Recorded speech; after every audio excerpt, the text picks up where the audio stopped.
Hello, my name is Allie. I'm Stevie. And welcome to the Morose Garden. Today we are going to be talking about haunted places, specifically in Colorado. We have each picked a place to talk about, and Stevie's going to go first. Okay, so I chose Cheesman Park, which is in Denver, Colorado, if you didn't know. It was founded by William Larimer, which is also Of Larimer County? Larimer County, probably, and Larimer Square in Denver. I've never even heard of that. Oh.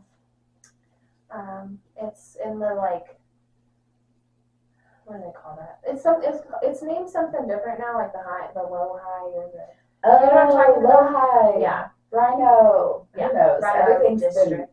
been renamed. I know. Who can keep up with that shit? I don't know. Not us. Yeah. That's not what we're here for. No. So Cheesman Park is in Denver, and it was named after Walter Cheesman, which was a Denver pioneer. But the other guy founded it?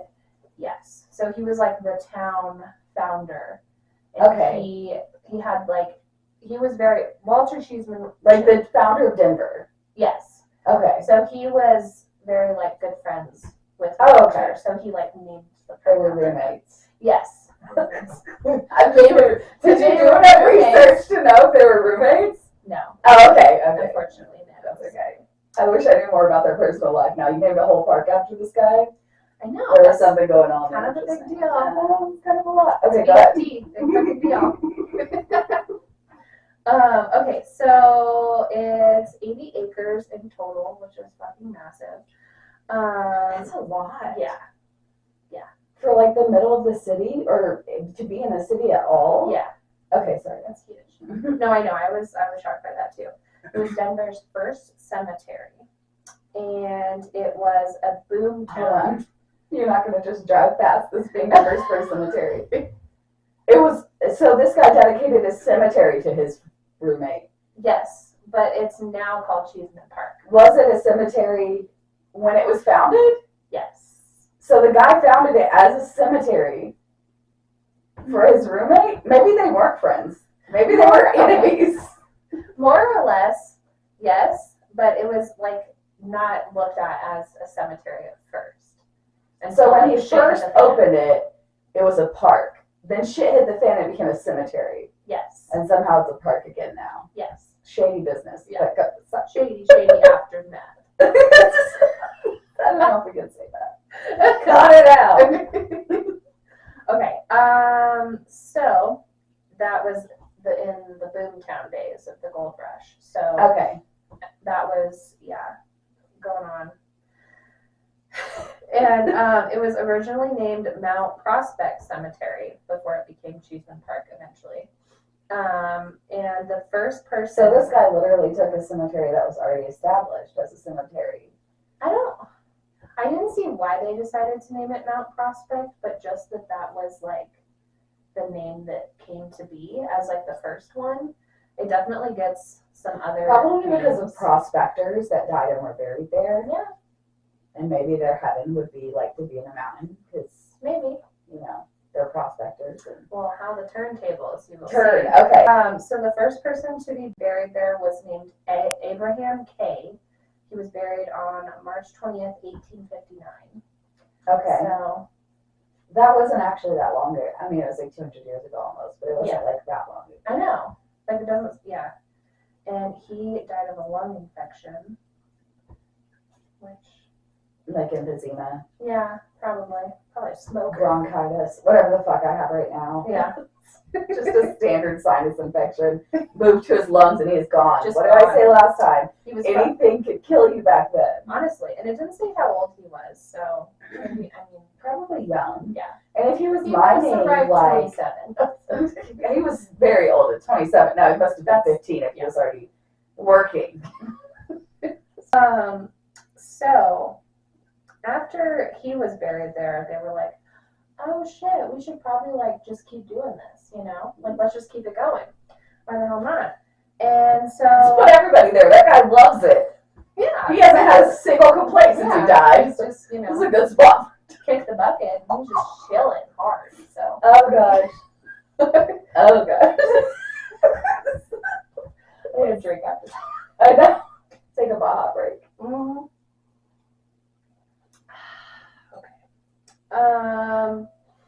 So around this time, there was a man named John Stuffle. I think that's how you pronounce it. It's okay if it's not. And he was the first criminal to be buried there because he decided he was going to come over from Hungary because his brother-in-law lived in America, and he had struck it rich and gotten some gold dust, and he wanted a little piece of that. I was singing the Stevie Nicks song, Gold Dust Woman. I was like, it was bad because I don't have a voice. All I heard was like, I was like, what is happening? Sorry, he got some gold dust. He wanted gold dust. So he struck it rich from getting gold dust, or no? The brother-in-law did. Oh. So he came over. Okay, he was an immigrant, so he immigrated to the U.S. from Hungary, and he had this dispute that he needed to settle with him. So how does he settle that? Blowing him away. Yeah. Really? Yeah. Blowing him away? Is that what you're feeling? Because I love that. I love it. I don't know what we can say and what we can't say, so I feel like that's a good stand-in for the hand gesture I just made. Pew-pews. Yeah, Yeah. So he blew him away with this great singing. Yeah, because he's just a greedy bastard, I guess. I don't know. What a piece of crap. Right? I'm just going to kill your brother-in-law because you want his gold. Yeah, and then what about your sister? Yeah. Or whatever. I didn't see anything else about that, but just that he killed them. She probably suffered. Yeah. Women back then. Most likely. So yeah, they decided to hang him. He was the first hung man to be buried there. So like the first criminal. So the other guy had a small one. The other what? Yeah, so the other guy had a small one. The other guy that was buried there. No, then he was hung. Oh. Okay. I will cut that out. I will cut that out. Oh my god. I'm catching up. I'm so I will cut that out. That's. So he was the first hanged man to be buried there, which kind of created this, I guess, persona that the rest of the people that need to be buried there are criminals and vagrants. He soiled it for everybody. Paupers, yeah. This jerk came over, killed his brother-in-law, and then ruined a perfectly good cemetery. Yeah. Disrespectful. So then after that, they started to fill the place up with typhoid deaths, shootings, hangings, and other gold rush related diseases. What did the typhoid people do to deserve to be put there? It's not their fault they got typhoid. I mean, put it next to the hang guy. I guess. Just get rid of them. I don't know. They're probably poor. Yeah. Unfortunately. Because and one more fella I learned about was a man named Jack O'Neill. He was murdered in 1860, so not long after John. And he got into a little tiff with a man named Rooker. And he was just bad news, bad boy, just trying to. Back hair and a low pea coat. Most likely. Whatever bad boys wore back then. Probably, greased hair, yeah. Who knows? I mean, it would have been grease, but not the way we're thinking. Right. I'm thinking of a Victorian era greaser, like a 50s greaser. Right, but everything's make it 1800s. He's got a really high-waisted blue jeans. Yep. With a leather pea coat. Oh my god. So he was a bad boy. He did bad stuff. He did. He was, a looter and stole from people, and so he decided. What is up with these people who just can't get their own gold? It's Yeah. out there for the taking. Seriously. Just lazy. I know. Seriously. Get your own. Get your own. So yeah, he killed Jack, and after he was laid to rest there, it was renamed Jack O'Neill's Ranch. Wait. That was Who the killed buzz Jack? around town. Rooker. A man named Rooker. Oh, and Rooker was the bad guy that was just stealing and looting. Mm-hmm. He killed Jack. What did Jack do? He was just a dude. They got into like a tiff They just at had the a bar. fight Yeah, at the they bar. were talking shit. Who knows what Jack was up to? Yeah. He could have been a looter too. He could have been. He was just better at it. He didn't get stepped to caught him and got caught. back. Yeah, he got got. He stepped to him and sorry, sir. Your subscription to being alive is canceled. Oh God. It's estimated that there were over 100,000 people buried there. Just let that sink in. I know I'm like, can't do math, but I'm trying to look I'm like not I'm doing doing math. math. That's a lot of people. I feel like, I don't know how many people are buried in the average cemetery today, Right. but that feels like a lot. But 80 acres, like that holds a lot. Yeah, I guess you've got room. Definitely. So now when you go have a picnic, you're just sitting on top of people. Or... Because around 1890, they decided... I've literally had like picnics there. I'm so sorry for you. Oh no! I always try to be so respectful of the dead. I can't go there anymore. So around 1890, after Jack was killed, they decided we gotta pack this shit up and move it somewhere else.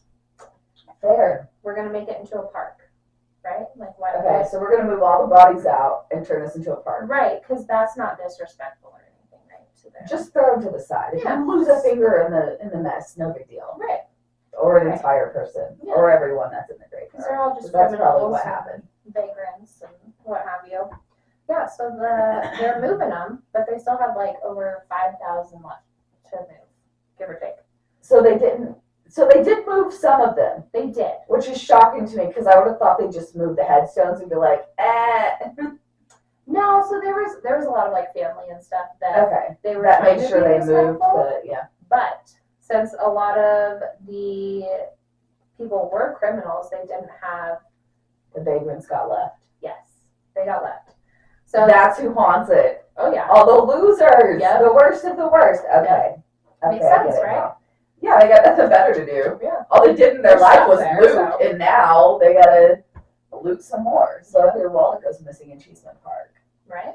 It was a ghost. Yeah, it was probably what's his face, Mhm. John Stoffel. Yeah. You know, the citizens were given, several years to remove their They're like, they had to move them themselves. yeah, they had to come and do it themselves. People had to come in with shovels and dig up. Yeah. What the fuck? I know. What great Denver history. They're just like, you've got 5 years to move Uncle Joe. Like, Sorry if he just died and this hurts you immensely, but figure it out because we got a park to build. Clock's a ticket, okay? Yeah, so they were never claimed because most of them are criminals and they didn't really even have family. And they didn't bother to move them though. No. They just said, oh, well. It's too much work. We're very Right. lazy in the 18th century. Yeah. So then fast forward to 1893, the city of Denver hires E.P. McGovern to dispose. That sounds like a made-up name. Right. That guy, that's not his real name. It's like He it's made like it up when he moved to Denver from Oh, yeah. wherever he came from. He was like, I'm E.P. McGovern. McGovern.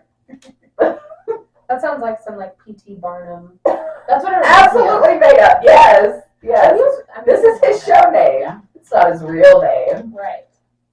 So they hired him to dispose of the bodies for a whopping, this big money back then, $1.90 For all the bodies, a body.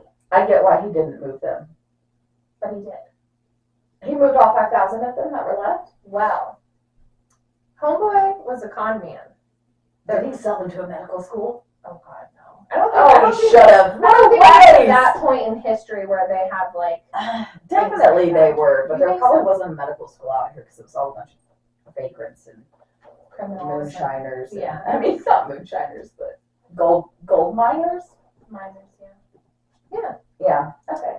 But Homeboy was a con man that realized if he hacked up the bodies into smaller pieces, he could rebury them in child-sized coffins. So we'd get more money. Yeah, because he could get Where was he three getting all times. these baby coffins? I don't know. But They're like, there's not this many babies buried here. yeah, no, they're like, so he would hack them up and put them in the coffins, and then he'd get 3 times the money. Nobody checked the coffin. No. Bunch of weak stomach bastards. Well, I mean, would you? Yeah. After they've been if I'm paying him my $1.50, yeah. For how open it up. $1.90. Because after a year, they're just skeletons anyway. True. Well, I mean, I guess he's getting fresh ones if he's having to hack them up. That's gross. Yeah. I mean, they probably came apart pretty easily, depending on how. That's just getting too gruesome. How like decomped they were. How long they were in there. Yeah. Which is terrible. Like, I'm gonna have to cut this. YouTube's gonna ban us. No, This will be in the podcast version. This will be on the Patreon. Yes. Oh, yes. So in his haste, he left body parts and bones strewn everywhere. As late as... He didn't even try. No, he was like... Couldn't have put him in the coffin? Cutting people's hands off and throwing them over here. That reminds me of that surgeon with the 200% death rate, mortality rate. Yeah. We'll talk about him later, some other time. We'll have to do an episode about him. Oh, yeah. Wild. Right. Yeah, so as late as the 1960s, they were still finding human remains in the park when they were... With, like what? A fucking medical detector? A medical detector? It detects medicine. Doctors. Oh, the medicine, where is it? Where's the... All we're finding is limbs. Limbs everywhere. Limbs for days. I was... When they were, like, removing dirt to build stuff or something. Yeah, okay. like when they were adding on to the park and stuff, they were finding human remains. They were like $1.50. This man robbed us. Seriously, and that's big money back then. Did he get paid extra for the little ones? I don't Probably not. He just shoved as many body parts as he could in the coffins to like make them heavy and like feel like they were wild, right? Because it doesn't need to feel that heavy if it's not that old. I know. I don't know what his plan was, but I guess he knew nobody was going to open them. I guess. I would love to see a movie about this. The suspense where the guy's like, I've got to check the coffin, and he's like sweating, and he's like, oh, you don't want to do that. And there's like blood leaking out of it. Like you don't want to do that, and it's all hands. It's just a bunch of hands. Just all hands. How creepy do you think it was? Like just certain body parts, or just like what? Or do you think like it was chunks, like a whole torso of one person? Or do you think it was like random pieces of everybody? It was random pieces of everybody. Like no one was really like together. It was just like he found people and was slacking, hacking, throw them in the coffin. Interesting. Yeah. There was a quote from one of the newspapers that ran around that time. It was called the Denver Republican in 1893. The title that ran was called "The Work of Ghouls." The line of desecrated graves at the southern boundary of the cemetery sickened and horrified everybody by the appearance they presented. Around the edges were piled broken coffins with tattered clothing and fragments that had been torn from bodies. All were trampled into the ground by the footsteps of the grave diggers like rejected junk. How many grave diggers were there? Is it just talking about like the people that were getting their family, or so that article is talking about that E.P. Montgomery guy? Just specifically all the bodies he left behind, all the pieces. Yeah, all the like disarray from him. Yeah. So he was like bringing the coffin somewhere to get his money, and then he got the fuck out of town and left a mess. Yeah. Oh yeah. He didn't clean up. Everything was just strewn everywhere. Like not even trying to hide it. Like nobody saw him doing this. I know. That's what I want to know. Be a little fly on the wall, like, I'm sorry, sir. What's going on here? There has to be something deeply wrong with you to like be able to mutilate a human body. Yeah. 100%. I'm glad we're on the same page. Yeah. And I did want to also add that all of this land that is Cheesman Park was originally the Arapaho Native Americans. So we, snatched that from them, and through a deed that we had with a treaty with the Arapaho Indians, and it was purchased for $200. in 1872. These housing prices today, I feel like should have a tax. Honestly. A tax to give back to the Arapaho Nation. Yeah. Why can't they do that? That wouldn't be Especially that in hard Denver. to do. Yeah. Yeah, that wouldn't be that hard to do. Like put the property tax or something. Yeah, like add an additional like small tax Right. when you sell or buy a house, like from the seller because they make the money. Right. That wouldn't be hard. No. And But would they do it? No. Not. But yeah, I thought that was interesting, you know, that unfortunately we stole that from them. And So what kind of haunted stuff has happened there? Do people talk about ghosts or anything, or? Yeah, there's been lots of like accounts of, you know, like moaning and just like weird energy. That could just spikes. be teenagers, like young adults doing stuff. Well, you know what I mean, like ghostly, like just. That's what I sound like.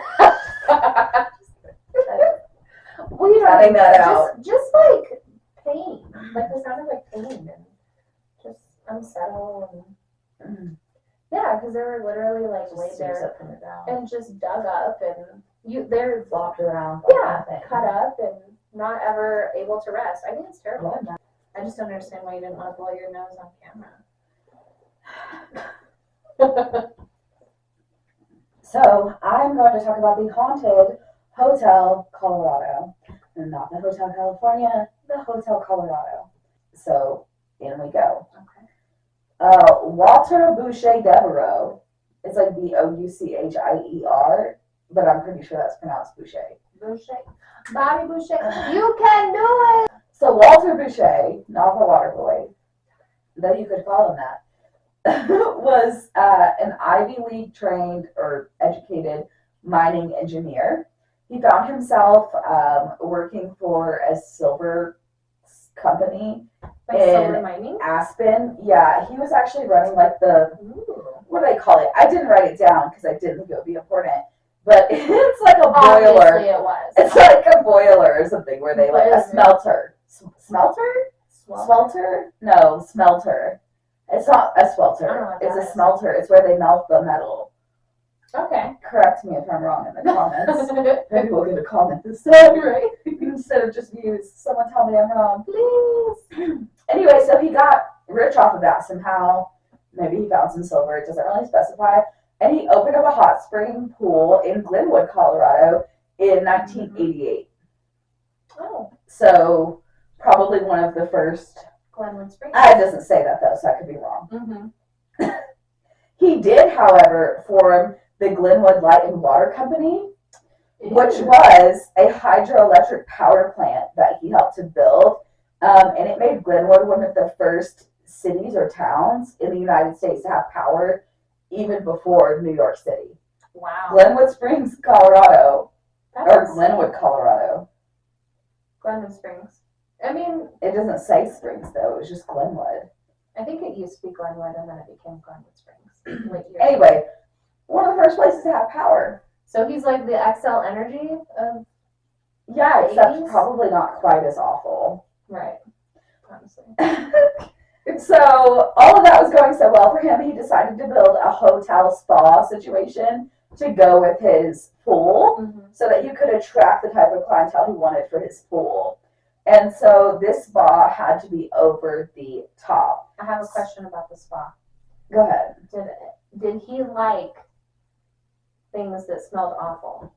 I don't know why. Because Glenwood Springs is a sulfur spring. So it's like, it smells like actual shit. So Maybe. was that one of his goals? I think it was considered medicinal. Oh, okay. Because back then, if you had like tuberculosis, they would send you to the Colorado mountains to get air. Oh. To get air. Get air and die. But to, And like, then you sometimes you would get better. Sometimes people would come back from the spa better. Maybe. And But this was not a medical spa. This was a regular spa, but it was like the hot springs were seen to have like snake oil medicinal purposes. Like they were sold as having medicinal Healing purposes. effects. Yes. So after they had tuberculosis and they died, they were probably buried at Cheesman Park. Oh, absolutely. 1,000%. Yeah. But there are places that were like spas that were health spas that were really places for you to send your tuberculosis relatives to die. Wow. But this was not one of them. This place was fancy AF. So he employed Edward Lippincott Tilton, which sounds like a made-up name, I know, to design the hotel as a replica of the Villa de' Medici in Italy. So it's a replica of this Italian castle. The guy that designed it, this Tipton guy, was from New York. He was a big hotshot from New York. He specialized in libraries. He built some of the Carnegie libraries. Oh, wow. He also, even more impressively, built or designed the U.S. immigration station that was on Ellis Island. Oh my gosh. Yeah, so like big deal guy. Yeah. So he gets this guy to do his Italian style villa hotel situation. It was built using Roman style bricks and peach blow sandstone. I don't know what that is. It sounds like something made up, but okay. Is that what like sandstone gems come from? Do you think? Yeah, it's a type of sandstone. I'm thinking it's like a certain color of sandstone. So it's maybe like maybe it's a peachy color. Yeah, that's what I'm thinking. I should have looked more into that, but the Wikipedia didn't have a link. But I'm going. It doesn't have a link. I'm not doing it. I'm not even bothering. That's not true though, because I had to look up on the website to find some stuff about him. Don't worry. The finished site sported a European-style spa, tennis courts, Victorian garden, bird sanctuary. What type of bird I do not know. Were they like enclosed? I don't know. It just said bird sanctuary, so maybe. Probably. I don't know. Indoor waterfall. A fountain that shot water 185 feet into the air. That's why I said you could call him the water boy. Right in front of it, just like shoot straight up. And I'm thinking about like today when it was super windy. That's kind of unnecessary. That's how you clean the windows. Yeah. Get a little squeegee up there. Yeah. And 2,000 imported rose bushes. Jeez. Not just the roses, the whole fucking bush. 2,000 of them. From where? I don't know. Somewhere else. They're imported, so they're not from the United States. Probably Italy. Only the best. I bet not. I bet they're not from Italy. You think they'd survive? I don't think they'd survive. Maybe from like Mexico or something.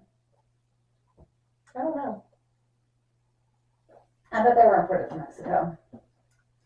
I don't know that for a fact, but I'm going to say it like I do. So the hotel opened June 10th of 1983. 300 couples attended the opening, and they had some weird stuff going on. There was a fireworks display, so very over the top. They also had an orchestra in the ballroom, because they had a ballroom, of course. Of course. The rooms were $3 a night. That's big money. I don't know how much that is in today's money, but today they can be as much as like $600 something a night.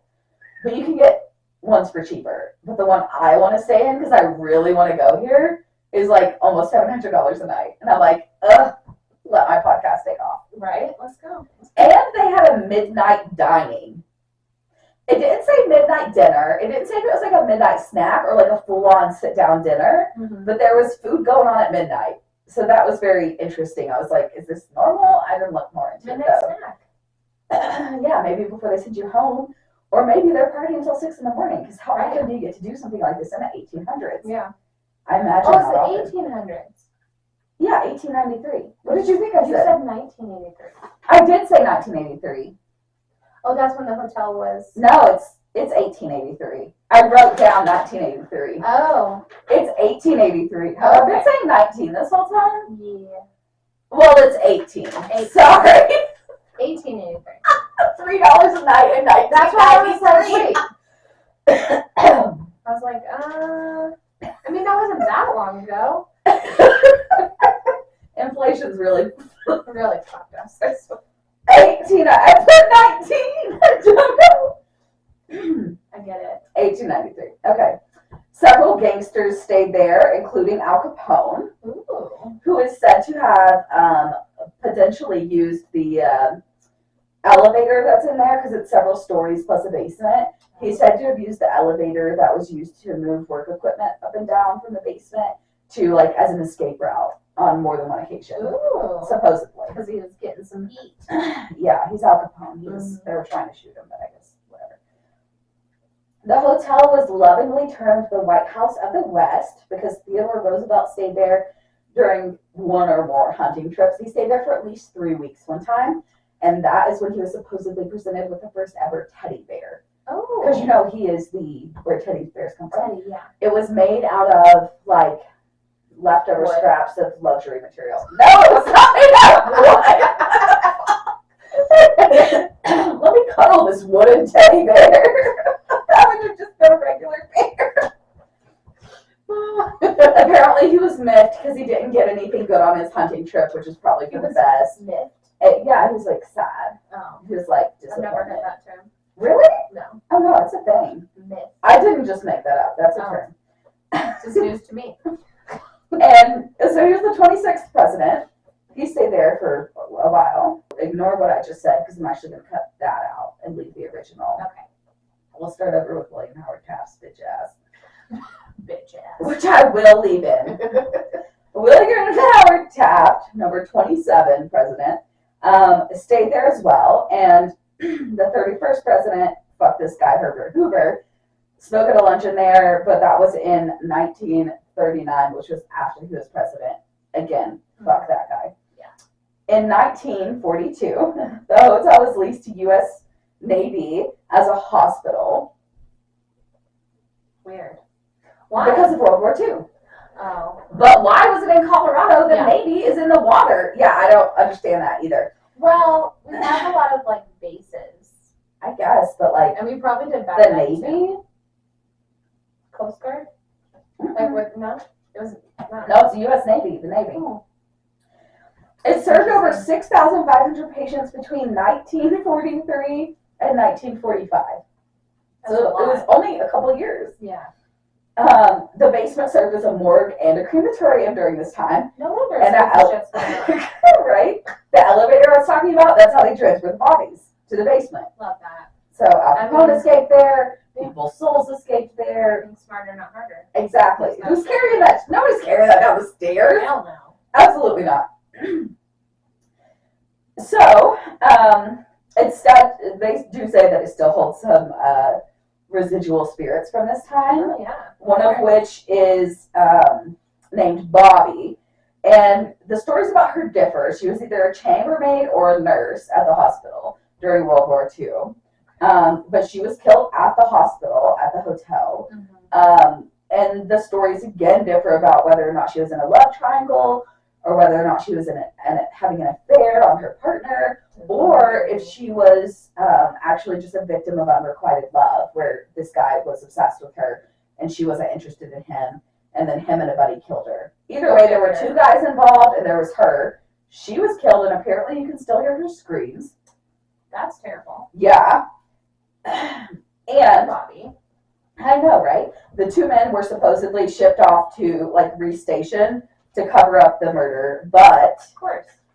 They probably got off people that worked there, oh, surely, Mm-hmm. people that worked there leaked the story because we love hospitality industry Yes. and nurses and stuff. We know people be talking, especially back then because there was no Maybe like HIPAA. spill that tea. Yeah. No HIPAA back then.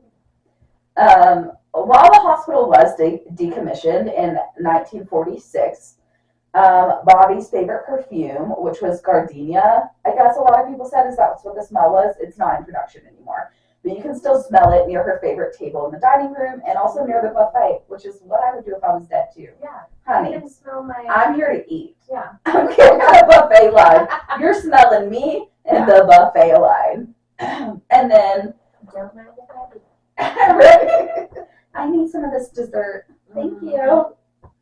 You can't. Cards don't exist when you're a ghost, right? That's right. I mean, Nothing counts when you're a ghost. Yeah. You don't even weigh anything. Even Yeah. if you were to eat, which you can't, which is the worst part about being a ghost, I imagine. yeah.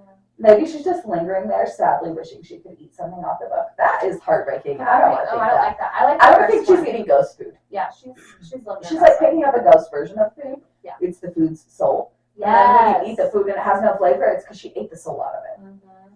That's completely made up. But anyway, Walter, the guy that built it, is said to haunt the lobby and the halls, and he smells just like the smell of cigar smoke. Yeah. But that could also be not Walter, but another guy that owned the place between 1916 and 1927 when he died. How did Walter die?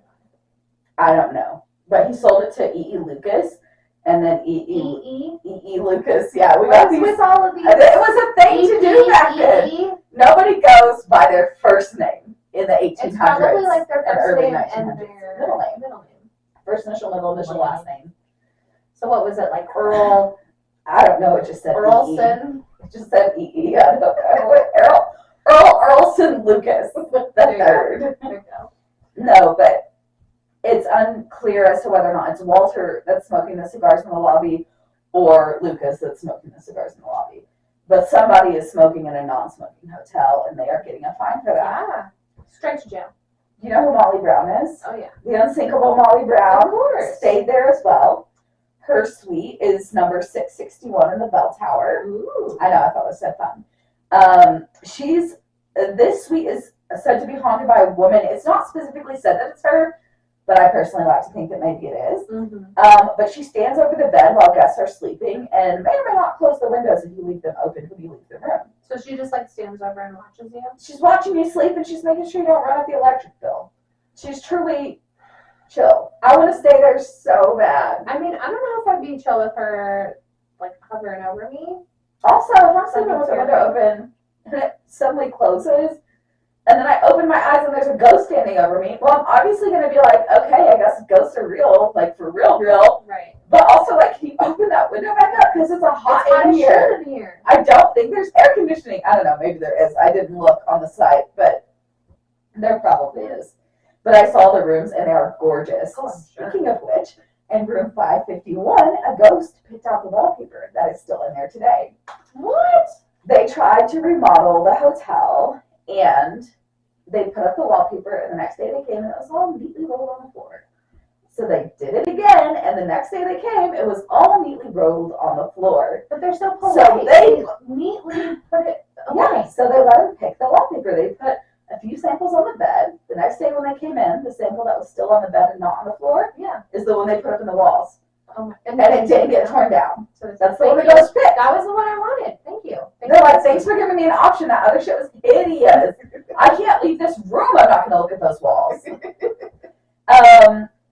There's also claims of general ghostly activities, lights turning on and off throughout the hotel, TVs changing channels, knocking on the doors but nobody's there, cold and heavy feelings, the elevator goes up and down on its own, you know, general electrical nonsense. Right. In 1974, it was added to the National Historic Landmark something. I just put National Historic Landmark. I didn't put Colorado. No. National? No. In the 90s, it was restored to its former glory, but I guess they didn't change that wallpaper. Well, no, because they tore it down. Yeah, in 2003, a time capsule was buried in the courtyard that's going to be opened in 2043. Ooh. So we'll have to go see that when it happens. 40 years. We'll still be alive. No, in 20 years. Well, That's literally 20 years from now. No, I know. 40 years from then. Yeah. I don't know why they didn't make it 50. But yeah, why not make it just even? No, whatever. That's kind of bothersome. Yeah, I mean, whatever. I kind of want to see the opening, like see what's in it. Me too. And then in 2007, it was added to the National Trust's Historic Hotels of America. Interesting. And that's it. That's my haunted hotel, baby. Do you want to go stay there? Yeah. Yeah, we should. We should.